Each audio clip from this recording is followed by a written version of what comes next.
Hi students, അപ്പോൾ നമ്മൾ ഇന്ന് മോഡ്യൂൾ 5-ലെ ബാക്കിയുള്ള ടോപ്പിക്സ് നോക്കുകയാണ്. മോഡ്യൂൾ 5-ൽ നമ്മൾ ഒപ്റ്റിക്കൽ ആംപ്ലിഫയേഴ്സ് ആണ് പഠിച്ചുകൊണ്ടിരുന്നത്. അതിനകത്ത് സെമി കണ്ടക്ടർ ഒപ്റ്റിക്കൽ ആംപ്ലിഫയർ ആണ് ആദ്യം പഠിച്ചത്. ഓക്കെ, അപ്പൊ നമ്മൾ കവർ ചെയ്ത ടോപ്പിക്സ് എന്ന് പറയുന്നത് ഒപ്റ്റിക്കൽ ആംപ്ലിഫയേഴ്സ് എന്താണ്, അതിന്റെ ബേസിക് കോൺസെപ്റ്റ്, വർക്കിംഗ്, അത് എവിടെയെല്ലാം യൂസ് ചെയ്യുന്നു, ബേസ്ഡ് ഓൺ ആപ്ലിക്കേഷൻ എങ്ങനെ നമുക്ക് ആംപ്ലിഫയേഴ്സിനെ ഡിവൈഡ് ചെയ്യാം, then types of amplifiers ഏതൊക്കെയാ പഠിച്ചത്? Semi conductor optical amplifier, doped fibre amplifier and Raman amplifier. അതിൽ നമ്മൾ കഴിഞ്ഞ ദിവസം സെമി കണ്ടക്ടർ ഒപ്റ്റിക്കൽ ആംപ്ലിഫയറിന്റെ വർക്കിങ്ങും കാര്യങ്ങളും ഒക്കെ പഠിച്ചു. അപ്പൊ ഇന്ന് നമ്മൾ ഡോപ്ഡ് ഫൈബർ ആംപ്ലിഫയർ ആണ് പഠിക്കാൻ പോകുന്നത്. ഓക്കെ, ഇപ്പൊ ഡോപ്ഡ് ഫൈബർ ആംപ്ലിഫയർ എന്ന് വെച്ചാല് നമ്മൾ ഒപ്റ്റിക്കൽ ഫൈബർ തന്നെ ഒരു ആംപ്ലിഫയർ ആയിട്ട് ആക്ട് ചെയ്യുന്ന ഒരു ടൈപ്പ് ഡിവൈസ് ആണ് ഡോപ്ഡ് ഫൈബർ ആംപ്ലിഫയേഴ്സ്. അപ്പം ഫൈബറിനകത്ത് തന്നെ ഒപ്റ്റിക്കൽ ആംപ്ലിഫിക്കേഷൻ നടക്കും.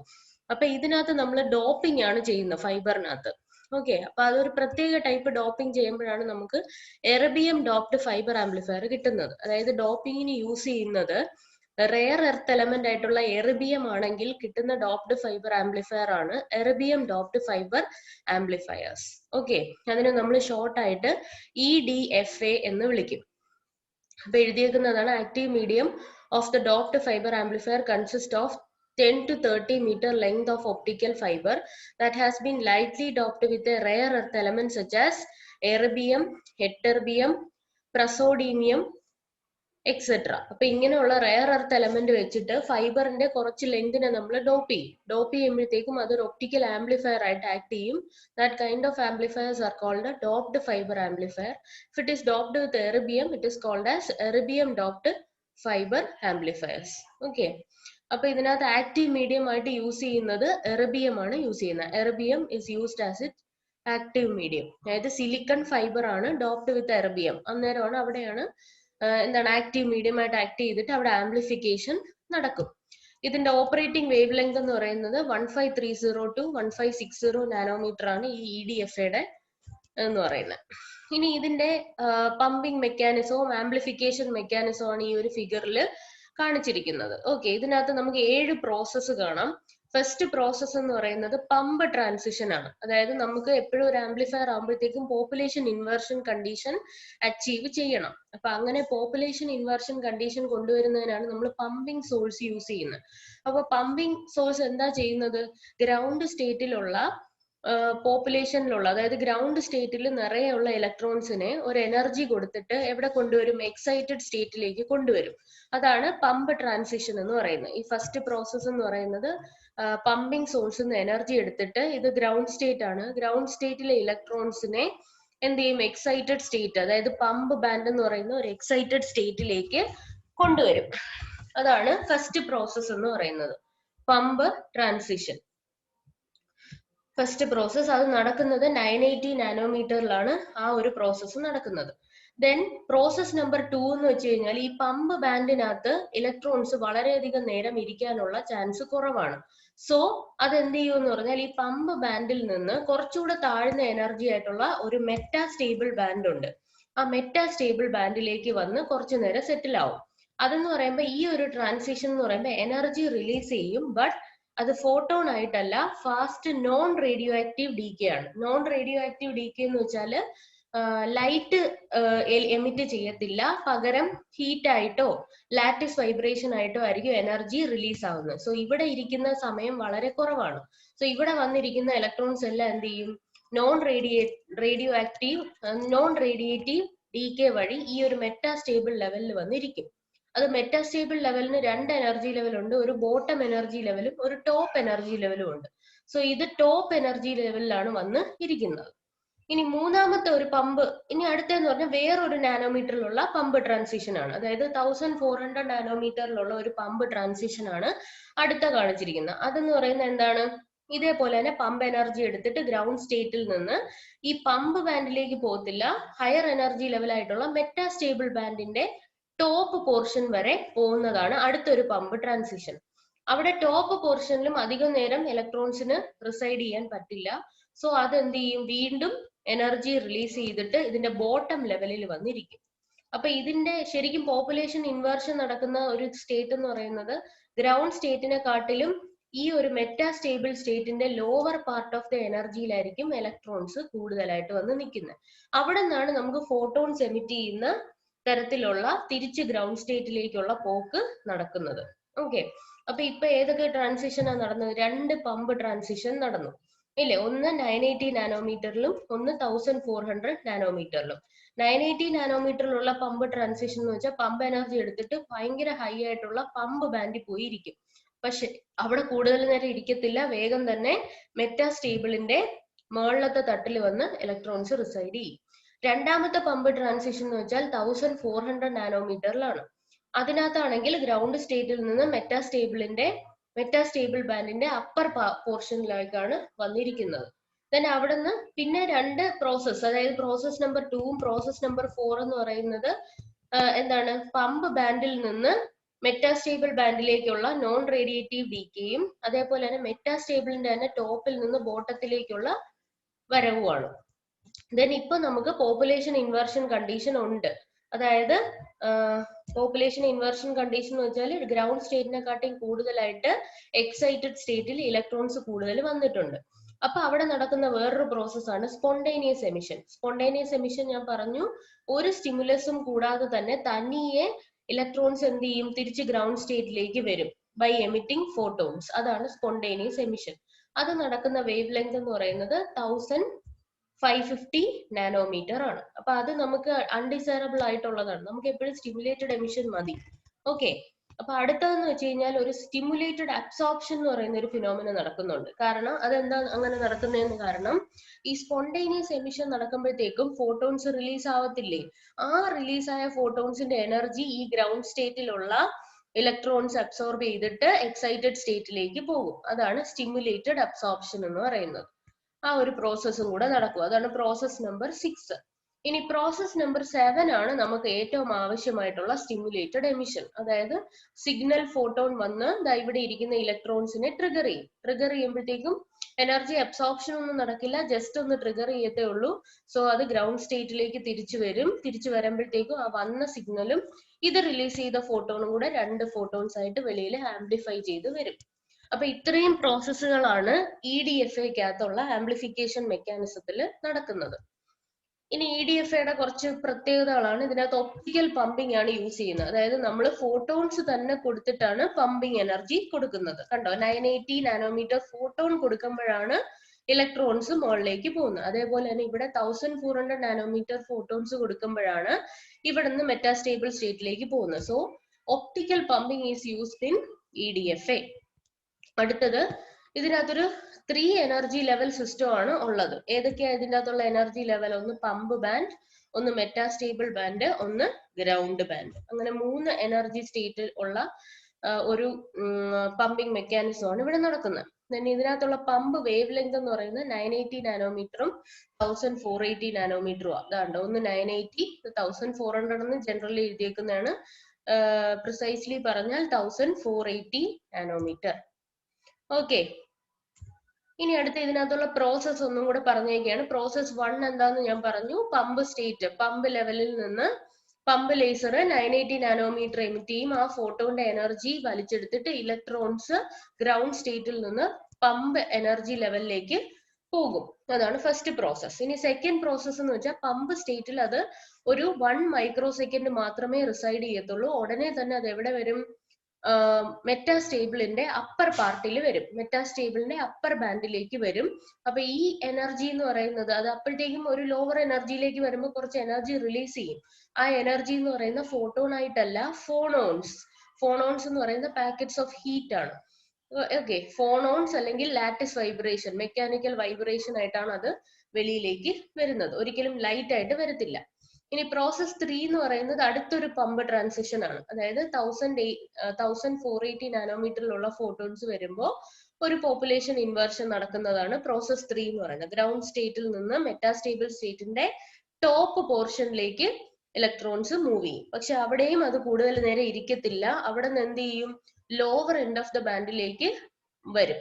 അവിടെ പക്ഷെ കുറച്ച് കൂടുതൽ ലൈഫ് ടൈം ഉണ്ട്, 10 മില്ലി സെക്കൻഡ് വരെ ലൈഫ് ടൈം ഉണ്ട്. ഓക്കെ, അന്നേരമാണ് പിന്നെ അടുത്തൊരു process spontaneous emission. Spontaneous emission എന്ന് പറഞ്ഞാൽ ഒരു ട്രിഗറും ഇല്ലാതെ മെറ്റാസ്റ്റേബിളിൽ നിന്ന് ഗ്രൗണ്ടിലേക്ക് പോകും, പക്ഷെ അത് എമിറ്റ് ചെയ്യുന്ന ഫോട്ടോൺസ് തന്നെയാണ്.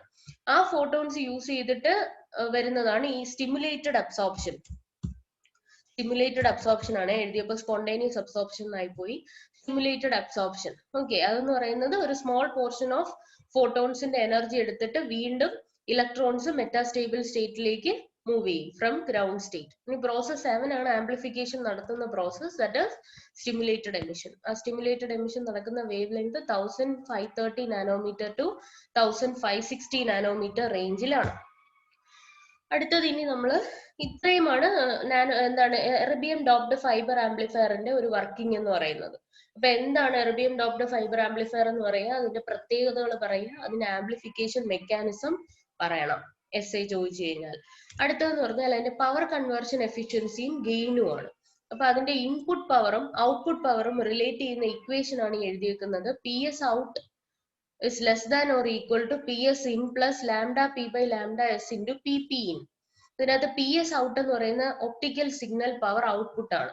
പി എസ് ഇൻ എന്ന് പറയുന്ന signal input power, lambda P pump സോഴ്സിന്റെ വേവ് ലെങ്ത്, ലാംഡ എസ് നമ്മൾ കൊടുക്കുന്ന സിഗ്നലിന്റെ wave length, P P in എന്ന് പറയുന്ന പമ്പിന്റെ ഇൻപുട്ട് പവർ. ഇത്രയും പാരാമീറ്റർ ഉണ്ടെങ്കിൽ നമുക്ക് ഔട്ട്പുട്ട് പവറും ഇൻപുട്ട് പവറും വെച്ചിട്ട് ഒരു ഇക്വേഷൻ എഴുതാൻ പറ്റും. അതാണ് ഈ റെഡ് കളറിൽ കാണിച്ചിരിക്കുന്ന ഇക്വേഷൻ. അടുത്തത് ഒരു കുറച്ച് കണ്ടീഷൻസ് ആണ്, E D F A work ചെയ്യാനുള്ള കുറച്ച് കണ്ടീഷൻസ് ആണ്. Amount of signal energy from E D F A cannot exceed pump energy. അപ്പൊ കൂടി നിൽക്കേണ്ടത് എപ്പോഴും സിഗ്നൽ എനർജി തന്നെ ആയിരിക്കണം. Sorry, cannot exceed pump energy. Signal energy എപ്പോഴും കുറഞ്ഞിരിക്കണം, പമ്പ് എനർജി ആയിരിക്കണം കൂടിയിരിക്കേണ്ടത്. Okay, then pumping scheme correct ആയിട്ട് വർക്ക് ചെയ്യണമെന്നുണ്ടെങ്കിൽ lambda P should be less than lambda S. Lambda P എന്ന് പറയുന്ന പമ്പ് എനർജിയുടെ വേവ് ലെങ്ത്, ലാംഡ എസ് എന്ന് പറയുന്നത് സിഗ്നലിന്റെ വേവ് ലെങ്ത്. അതേപോലെ തന്നെ to have an appropriate gain correct ആയിട്ട് വരണം എന്നുണ്ടെങ്കിൽ, നല്ലൊരു ഗെയിൻ കിട്ടണം എന്നുണ്ടെങ്കിൽ P S in should be less than P P in. P S in എന്ന് പറയുന്നത് signal input signal power, P P in എന്ന് പറയുന്നത് input pump energy power. Okay, അത് രണ്ടും തമ്മിൽ ഈ ഒരു റിലേഷൻ മെയിൻറ്റെയിൻ ചെയ്താൽ മാത്രമേ നമുക്ക് അപ്രോപ്രിയേറ്റ് ഗെയിൻ കിട്ടത്തുള്ളൂ. അടുത്തൊരു ഫാക്ടർ എന്ന് പറയുന്നത് പവർ കൺവേർഷൻ എഫിഷ്യൻസി ആണ്. പവർ കൺവേർഷൻ എഫിഷ്യൻസിയുടെ equation P S out minus P S in divided by P P in.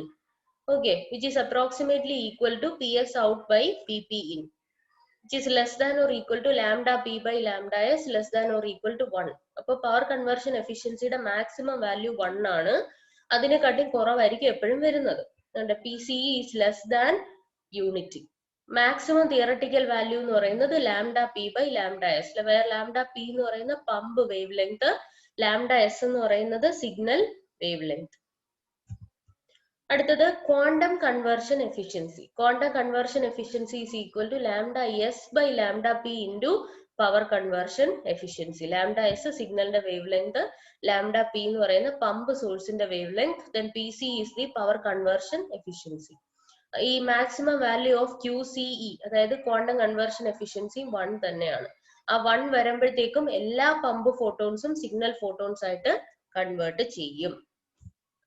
അടുത്തത് ആംപ്ലിഫയറിന്റെ ഗെയിൻ. ഇ ഡി എഫ് ആംപ്ലിഫയറിന്റെ ഗെയിൻ ആണ്. Amplifier gain is equal to P S out by P S in. നമുക്കറിയാം output power by input power ആണ് gain, which is less than or equal to 1 plus lambda P by lambda S into P P in by P S in. P P in എന്ന് പറയുന്നത് pump സോഴ്സിന്റെ power input, P S in എന്ന് പറയുന്ന സിഗ്നലിന്റെ input power. Okay, അപ്പൊ ഈ equation പഠിച്ചോണം. ആംപ്ലിഫയറിന്റെ ഗെയിനിന്റെ ഇക്വേഷൻ ആണ് ഇ ഡി എഫ് ആംപ്ലിഫയറിന്റെ. ഇനി ഇൻപുട്ട് പവർ ഒരുപാട് കൂടുതലാണെന്ന് വെക്കുക, അതായത് P S in very much greater than lambda P by lambda S into P P in by P S in ആണെങ്കിൽ മാക്സിമം ഗെയിൻ യൂണിറ്റി ആയിരിക്കും. യൂണിറ്റി എന്ന് വെച്ച് കഴിഞ്ഞാൽ ഗെയിൻ യൂണിറ്റി എന്ന് വെച്ചാൽ എന്താണ്, ഇൻപുട്ട് പവർ അതേപോലെ ഔട്ട്പുട്ടിൽ വരുന്നു, ഒരു ആംപ്ലിഫിക്കേഷനും നടക്കില്ല എന്നാണ് അർത്ഥം. ഈ ഒരു കണ്ടീഷൻ വരികയാണെങ്കിൽ ഒരു ആംപ്ലിഫിക്കേഷനും പിന്നെ നടക്കത്തില്ല, സിഗ്നൽ അതേപോലെ വെളിയിൽ വരും. അപ്പോ നമുക്ക് മാക്സിമം ഗെയിൻ കിട്ടാൻ വേണ്ടി the input power cannot exceed a value by, അപ്പൊ input power P S in എന്ന് പറയുന്നത് എപ്പോഴും ലെസ് ദാൻ ആയിരിക്കണം lambda P by lambda S into P P in by G minus 1, where G is the gain. Okay, In addition to the pump power, അതായത് ഇതിനകത്ത് നമുക്ക് അറിയാം gain depends upon pump power, P in എന്ന് പറയുന്ന ഫാക്ടറിനെ depend ചെയ്യുന്നുണ്ട്. അതല്ലാതെ ഒരു ഫാക്ടറിനെ കൂടെ ഡിപ്പെൻഡ് ചെയ്യും ഗെയിന്, അതായത് ഫൈബറിന്റെ ലെങ്ത്. ഇപ്പൊ ഫൈബറിന്റെ ലെങ്ത് ഇപ്പൊ ക്യാപിറ്റൽ എൽ ആണെങ്കിൽ gain maximum is equal to exponential rho into sigma E into L ആണ്. വേറെ റോ എന്ന് പറയുന്നത്, ഇതിനകത്ത് റോ എന്ന് പറയുന്നത് റെയർ എർത്ത് എലമെന്റ്, അതായത് നമ്മുടെ എർബിയം ആണെങ്കിൽ എർബിയത്തിന്റെ കോൺസെൻട്രേഷൻ ആണ് റോ എന്ന് പറയുന്നത്. അതേപോലെ സിഗ്മ ഇ എന്ന് പറയുന്നത് സിഗ്നൽ എമിഷൻ ക്രോസ് സെക്ഷൻ ആണ്. സിഗ്നൽ എമിഷൻ ക്രോസ് സെക്ഷൻ, എത്ര സ്ഥലത്ത് നിന്ന് നമ്മുടെ ഒപ്റ്റിക്കൽ സിഗ്നൽ എമിറ്റ് ചെയ്യുന്നു എന്നുള്ളതിന്റെ ക്രോസ് സെക്ഷൻ ആണ് സിഗ്മ ഇ. എൽ എന്ന് പറയുന്ന length of the fibre. So നമുക്ക് ഗെയിൻ ഇപ്പൊ രണ്ട് ഇക്വേഷൻ പഠിച്ചു, ഒന്ന് ഇൻ ടേംസ് ഓഫ് ലെങ്തും പിന്നെ ഒരെണ്ണം in terms of these terms ഇല്ലേ. അപ്പോ ഇത് ഒരു ഗെയിന്റെ ഇക്വേഷൻ ആണ്, ഇത് അനദർ ഫാക്ടർ ഡിപ്പെൻഡിങ് ഗെയിൻ ആണ്. സോ നമുക്ക് മാക്സിമം പോസിബിൾ ഗെയിൻ എന്ന് പറയുന്നത് മാക്സിമം ഓഫ് ഈ രണ്ട് ടേംസ് ആണ്. അതായത് ലെങ്തിനെ ഡിപ്പെൻഡ് ചെയ്യുന്ന ഗെയിനും അതേപോലെ തന്നെ ഈ പമ്പ് എനർജീനെ ഡിപ്പെൻഡ് ചെയ്യുന്ന ഗെയിനും തമ്മിൽ നോക്കുമ്പോഴത്തേക്ക് ഏതിനാണോ മാക്സിമം ഗെയിൻ വരുന്നത് അതായിരിക്കും ടോട്ടൽ സിസ്റ്റത്തിന്റെ ഗെയിൻ എന്ന് പറയുന്നത്.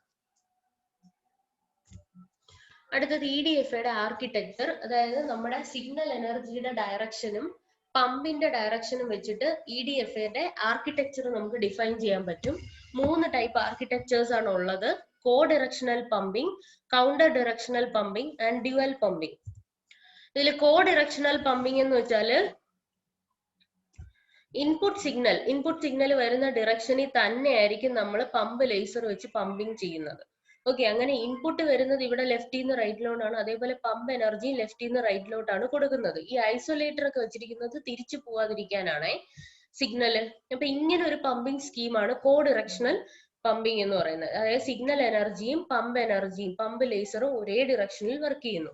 രണ്ടാമത്തെ ടൈപ്പ് കൗണ്ടർ ഡിറക്ഷൻ, അതായത് സിഗ്നൽ ഇൻപുട്ട് നമ്മൾ കൊടുക്കുന്നത് ലെഫ്റ്റിൽ നിന്ന് റൈറ്റിലോട്ടാണെങ്കിൽ പമ്പ് ലേസർ ഇൻപുട്ട് റൈറ്റിൽ നിന്ന് ലെഫ്റ്റിലോട്ടായിരിക്കും കൊടുക്കുന്നത്. സോ രണ്ട് ഓപ്പോസിറ്റ് ഡിറക്ഷനിൽ വരുന്നതുകൊണ്ടാണ് കൗണ്ടർ ഡിറക്ഷണൽ പമ്പിംഗ് എന്ന് പറയുന്നത്. ഇനി ഡ്യുവൽ പമ്പിംഗ് എന്ന് വെച്ചാൽ രണ്ട് ഡിറക്ഷനിലും പമ്പിംഗ് ചെയ്യും, അതായത് ലെഫ്റ്റ് ടു റൈറ്റും റൈറ്റ് ടു ലെഫ്റ്റും പമ്പിംഗ് ചെയ്യും. സിഗ്നൽ ഇൻപുട്ടിന് കോ ആയിട്ട് കൗണ്ടർ ആയിട്ടും പമ്പിംഗ് ഉള്ളതാണ് ഡ്യുവൽ പമ്പിംഗ് സ്കീം എന്ന് പറയുന്നത്. ഇങ്ങനെ 3 EDFയുടെ ആർക്കിടെക്ചർ ഉണ്ട്: co directional, counter directional and dual pumping. ഈ പടങ്ങൾ കറക്റ്റ് ആയിട്ട് വരച്ച് പഠിച്ചോണം, ഇതിനകത്ത് എഴുതാനൊന്നും വലുതായിട്ടില്ല, ഈ ഫിഗറിനായിരിക്കും മാർക്ക് വരുന്നത്. അപ്പൊ ഇത്രയുമാണ് EDFയെ പറ്റി പറയാനുള്ളത്. അപ്പൊ EDF എന്താന്ന് പഠിച്ചു, അതിന്റെ ആംപ്ലിഫിക്കേഷൻ മെക്കാനിസം പഠിച്ചു, അതിന്റെ കുറച്ച് മെഷേഴ്സ് പഠിച്ചു: power conversion efficiency, quantum conversion efficiency, ഗെയിനും. ആ ഗെയിനും പഠിച്ചിട്ട് പിന്നെ EDFയുടെ ആർക്കിടെക്ചർ എന്ന് പറയുന്നത് 3 ടൈപ്പ് ഓഫ് പമ്പിംഗ് മെത്തേഡ് വെച്ചിട്ട് ഡിഫൈൻ ചെയ്തേക്കുന്നതാണ്. അടുത്തത് ഈ എർബിയത്തിന് പകരം താലിയം വെച്ചിട്ട് നമ്മൾ ഡോപ്പ് ചെയ്യുകയാണെങ്കിലുള്ള അടുത്തൊരു ടൈപ്പ് ആംപ്ലിഫയർ ആണ് thallium doped fibre amplifier. Here thallium is used instead of erbium. അപ്പം റെയർ എർത്ത് എലമെന്റ് എർബിയത്തിന് പകരം താലിയം യൂസ് ചെയ്യുന്നതേ ഉള്ളൂ. എർബിയത്തിനാണെങ്കിൽ എർബിയം ഡോപ്പിൽ നമ്മൾ 3 ട്രാൻസിഷൻ ബാൻഡ്സ് ആയിരുന്നു വേണ്ടത്, പക്ഷെ ഇവിടെ നമുക്ക് 8 ട്രാൻസിഷൻ ബാൻഡ്സ് വേണം ഫോർ ആംപ്ലിഫിക്കേഷൻ. അതുപോലെ തന്നെ അതിന്റെ വേവ് ലെങ്ത് 1460 നാനോമീറ്റർ ആണ്. Thallium doped fibre amplifier, short ആയിട്ട് TDFA എന്ന് പറയും. അപ്പൊ ഇതാണ് അതിന്റെ എനർജി ബാൻഡ് എന്ന് പറയുന്നത്. അപ്പൊ ഇവിടെ പമ്പ് ട്രാൻസിഷൻ നടക്കുന്നത് 790 നാനോമീറ്ററിലാണ്. ഓക്കെ, അപ്പൊ ഇവിടെ എത്ര ലെവൽ ഉണ്ട്? 1, 2, 3, 4, 5 എനർജി ബാൻഡ്സ് ഞാൻ കാണിച്ചിട്ടുണ്ട്. സോ ആദ്യത്തെ എന്ന് പറഞ്ഞാൽ ഗ്രൗണ്ട് സ്റ്റേറ്റിൽ നിന്ന് എനർജി ലെവൽ 3ലേക്ക് പോകും, അതൊരു പമ്പ് ട്രാൻസിഷൻ ആണ്. അതെന്ന് പറയുന്നത് 790 നാനോമീറ്ററിലാണ്. പക്ഷെ അത് അവിടെ റിസൈഡ് ചെയ്യത്തില്ല, അത് നേരെ തന്നെ നോൺ റേഡിയേറ്റീവ് ഡീകെ വഴി, അതായത് ഹീറ്റോ ലാറ്റിസ് വൈബ്രേഷനോ വഴി എനർജി റിലീസ് ചെയ്തിട്ട് അത് വന്ന് ഫസ്റ്റ് ലെവലിൽ ഇരിക്കും. സോ ഇതാണ് അതിന്റെ മെറ്റാസ്റ്റേബിൾ ലെവൽ എന്ന് പറയുന്നത്, ഈ ഫസ്റ്റ് ലെവൽ. പിന്നെ ഒരു പമ്പ് ട്രാൻസിഷൻ ഉണ്ട്. പമ്പ് ട്രാൻസിഷൻ എന്ന് പറയുന്നത് 1050 നാനോമീറ്ററിലാണ്. അത് ഇതുവരെ വരത്തുള്ളൂ. അതും വീണ്ടും എന്താണ് എനർജി കളഞ്ഞിട്ട് 1 ബാൻഡിലേക്ക് വരും. പിന്നെ നമുക്ക് എന്താന്ന് പറഞ്ഞാൽ ഈ 1 ബാൻഡ് അല്ല നമ്മുടെ ശരിക്കും ഹയർ എനർജി ബാൻഡ് എന്ന് പറയുന്നത്. നമ്മുടെ ഹയർ എനർജി ബാൻഡ് 5 ആണ്. സോ ഈ 1 ബാൻഡിൽ വരുന്ന ഇലക്ട്രോൺസിന് നമുക്ക് 5ലോട്ട് മാറ്റുക. 5 അല്ലെങ്കിൽ 3ലേക്ക് മാറ്റി കഴിഞ്ഞാൽ മാത്രമേ നമുക്ക് തിരിച്ച് വരുമ്പോഴത്തേക്കും സ്റ്റിമുലേറ്റഡ് എമിഷൻ നടക്കാൻ പറ്റുള്ളൂ. സോ നമുക്ക് ഫസ്റ്റ് ബാൻഡിനെ എന്ത് ചെയ്യണം? ഡീപോപ്പുലേറ്റ് ചെയ്യണം. അപ്പൊ ഡീപോപ്പുലേറ്റ് ചെയ്യാൻ ഒരു പമ്പിങ്ങും കൂടെ ചെയ്യുന്നുണ്ട്, 1050 നാനോമീറ്റർ. അത് നേരെ ചെല്ലുന്നത് ബാൻഡ് 5ലേക്കാണ്. പക്ഷെ 5നകത്ത് കൂടുതൽ നല്ല ഇലക്ട്രോൺസിന് ഇരിക്കാൻ പറ്റില്ല. സോ നോൺ റേഡിയേറ്റീവ് ഡീകെ വെച്ചിട്ട് ഇത് 3 ലെവലിൽ വരും. 3 ലെവലിൽ വന്നിട്ട് വീണ്ടും ഒരു ഡീപോപ്പുലേഷൻ നടത്തുന്നുണ്ട് 1400 നാനോമീറ്റർ. അത് ഈ 1ൽ നിന്ന് 3യിലേക്ക് റേസ് ചെയ്യിപ്പിക്കും. അപ്പൊ ഈ 3യിൽ ഇപ്പം കൂടുതലായിട്ടുള്ള ഇലക്ട്രോൺസ് വന്നിരിക്കുകയാണ് ദാൻ ഗ്രൗണ്ട് സ്റ്റേറ്റ്. സോ ഇവിടെ ഒരു പോപ്പുലേഷൻ ഇൻവേർഷൻ നടക്കും. അതായത് 0 സ്റ്റേറ്റ്, ഗ്രൗണ്ട് സ്റ്റേറ്റിനെ കാട്ടി ഏറ്റവും കൂടുതൽ 3യിൽ വന്നിരിക്കുന്നു. അപ്പൊ ആ 3യിൽ വെച്ചിട്ട് സ്റ്റിമുലേറ്റഡ് എമിഷൻ നടക്കും അറ്റ് 1460 നാനോമീറ്റർ. അപ്പൊ ഇവിടെ 2 പമ്പ് ട്രാൻസിഷനും 2 ഡീപോപ്പുലേഷനുമാണ് നടക്കുന്നത്. പമ്പ് ട്രാൻസിഷന്റെ കുഴപ്പമെന്ന് വെച്ചാൽ എത്ര പമ്പ് ട്രാൻസിഷൻ ചെയ്താലും ഇലക്ട്രോൺസ് വന്നിരിക്കുന്ന 1ലാണ്. പക്ഷെ നമുക്ക് 1ൽ വന്നിരുന്നാൽ പോരാ, നമുക്ക് 3യിലേക്ക് എത്തിക്കണം. അതിന് വേണ്ടിയിട്ടാണ് 2 ഡീപോപ്പുലേഷൻ മെക്കാനിസം ഇവിടെ എടുത്തിട്ടേക്കുന്നത്. ദെൻ 3യിൽ ഇലക്ട്രോൺസ് വന്ന് നിറഞ്ഞു കഴിഞ്ഞാൽ അത് സ്റ്റിമുലേറ്റഡ് എമിഷൻ വഴി 1460 നാനോമീറ്ററിൽ അത് ലൈറ്റ് ആംപ്ലിഫൈ ചെയ്ത് എമിറ്റ് ചെയ്യും. ഓക്കെ, ഇതാണ് താലിയം ഡോപ്ഡ് ഫൈബർ ആംപ്ലിഫയർ. ഈ എർബിയത്തിലും താലിയത്തിലും നമുക്ക് ഇമ്പോർട്ടന്റ് ആയിട്ടുള്ളത് ഈ ഒരു എനർജി ബാൻഡ് ഡയഗ്രാമിന്റെ എക്സ്പ്ലനേഷനും ആണ്. അപ്പൊ ഇതിനകത്തെന്ന് പറഞ്ഞാല് മാക്സിമം പമ്പ് വേവ് ലെങ്ത് എന്ന് പറയുന്നത് 800, 1050, 1400 നാനോമീറ്റർ ആണ്. ദെൻ ഓക്സിലറി പമ്പ് നേരത്തെ ഡീപോപ്പുലേറ്റ് ചെയ്യുന്ന പറഞ്ഞില്ലേ, ആ ഡീപോപ്പുലേഷൻ ചെയ്യാൻ വേണ്ടിയിട്ടാണ് 1050ഉം 1400 നാനോമീറ്ററും 2 പമ്പും കൂടെ എടുത്തിട്ടുള്ളത്. ഇനി ഇതിനകത്തുള്ള മേജർ നോയ്സും ആംപ്ലിഫൈഡ് സ്പോണ്ടേനിയസ് നോയ്സ് ആണ്. പിന്നെ വേറൊരു നോയ്സ് വരുന്നത് നോൺ റേഡിയേറ്റീവ് ലോസസ് വരത്തില്ലേ, നമ്മൾ നോൺ റേഡിയേറ്റീവ് ഡീകെ 2 or 3 പഠിച്ചു. അപ്പൊ അതിനകത്തുനിന്ന് വരുന്ന ഫോണോൺസ് അതെല്ലാം നോയ്സ് ആയിട്ട് ആക്ട് ചെയ്യും. സോ നമ്മൾ ഇതിനകത്ത് ഈ ഒരു നോയ്സ് കുറയ്ക്കാൻ വേണ്ടി യൂസ് ചെയ്യുന്നത് ഈ മെറ്റീരിയൽ, ഈ താലിയം അയോൺസിനെ ഹോസ്റ്റ് ചെയ്യാൻ വേണ്ടി ഫ്ലൂറൈഡ് ഗ്ലാസ് ഹോസ്റ്റ് ആയിട്ട് യൂസ് ചെയ്യും. ഹോസ്റ്റ് മെറ്റീരിയൽ ആയിട്ട് ഫ്ലൂറൈഡ് ഗ്ലാസ് യൂസ് ചെയ്താൽ ഈ ഒരു ഫോണോൺ എനർജീനെ കുറയ്ക്കാനായിട്ട് പറ്റും. ഇനി ഇതെന്ന് പറയുന്ന സെമി കണ്ടക്ടർ ഒപ്റ്റിക്കൽ ആംപ്ലിഫയറും ഡോപ്ഡ് ഫൈബർ ആംപ്ലിഫയറും തമ്മിലുള്ള ഒരു കമ്പാരിസൺ ആണ്. സെമി കണ്ടക്ടർ ഒപ്റ്റിക്കൽ ആംപ്ലിഫയറിലാണെങ്കിൽ ആക്റ്റീവ് മീഡിയം നമ്മുടെ സെമി കണ്ടക്ടേഴ്സ് വെച്ചിട്ടാണ് ഉണ്ടാക്കിയിരിക്കുന്നത്, അതായത് ഗ്രൂപ്പ് 3 and 5 എലമെന്റ്സ്.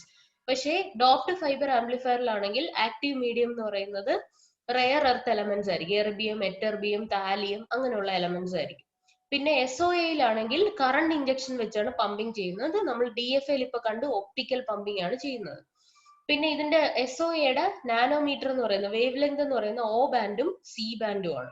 DFA ആണെങ്കിൽ S band, C band, L band.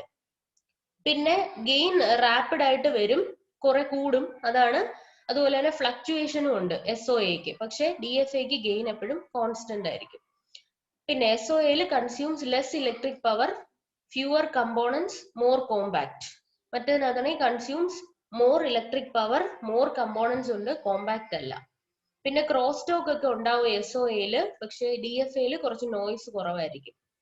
പിന്നെ SOAക്കകത്താണെങ്കിൽ less transparent to signal format and bit rate, മറ്റതിൽ highly transparent to signal format and bit rate.